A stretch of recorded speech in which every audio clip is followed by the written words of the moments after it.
Thank you. Chairman Whitfield, Ranking Member Rush, and members of the subcommittee. Thank you very much for the opportunity to appear before the subcommittee this morning. My name is Gordan van Welie. I'm the President and CEO of ISO New England. Today I plan to highlight the serious operational challenges facing New England's power system. In the past decade, natural gas has become the predominant fuel used to produce electricity in New England. However, the limitations of the current market design and the consequent inadequate fuel arrangements by natural gas and oil-fired generation have led to serious reliability threats to the bulk power system. Therefore, we are moving at an urgent pace to develop short and long-term plans to address these issues, primarily through changes to New England's wholesale electricity markets. New England has seen a major shift in its generation fleet, from a diverse mix of oil, coal, nuclear, and natural gas generators to a system where more than half of the region's electricity is produced by power plants using natural gas. In addition, we are observing the retirement of coal and oil generators and the introduction of a diverse set of renewable and demand resources. Wholesale electricity prices are now primarily driven by natural gas-fired generation. The natural gas and electric industries operate under different structures, but are increasingly interdependent. Electricity supply and demand must be balanced on an instantaneous basis, and problems on the electric system require immediate action, often through the operation of fast-responding gas generators.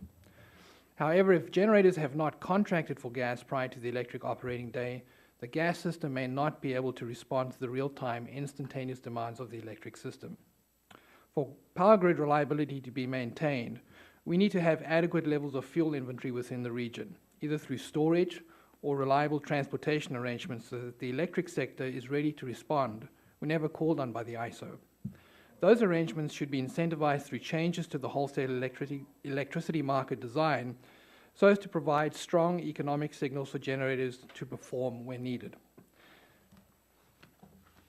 It is likely that this will result in incrementally higher wholesale prices in order to pay for the improved reliability that we seek.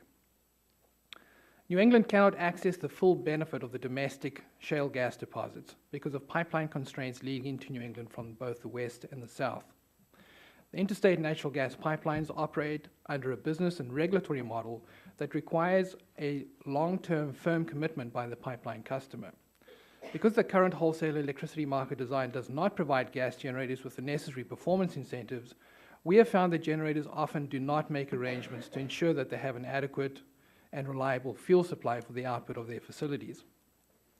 The region has historically relied on its oil and coal generation to provide fuel diversity and offset the operational risks associated with the constrained gas transportation system.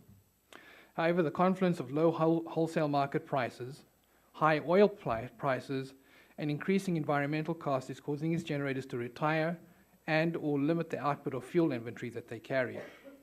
Thus, our dependence on gas generation is poised to increase and our operational options are becoming more limited.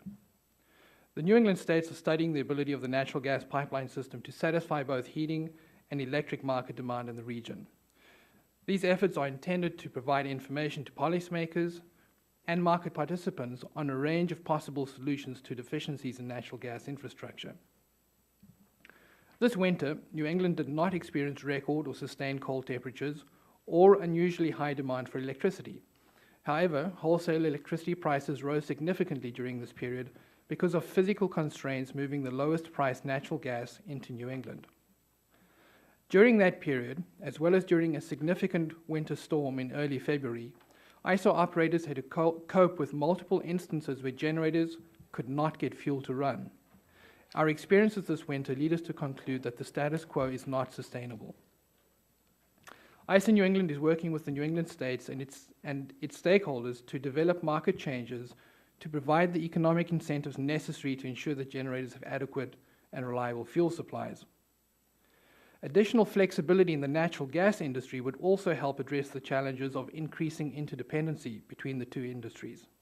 The gas sector could assist with reliability efforts if gas suppliers provided generators with additional opportunities to obtain fuel outside of normal business hours, and if pipelines would offer more flexible scheduling, additional services, and provide real-time information on the status of the pipeline system. In the long run, it would be helpful for the Federal Energy Regulatory Commission to improve the operational alignment between the electric and gas systems.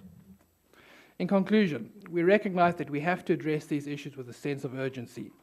Discussions are underway with our stakeholders, and we'll be making multiple filings at the FERC over the next 12 months to address the many components of our action plan. Thank you, and I look forward to your question.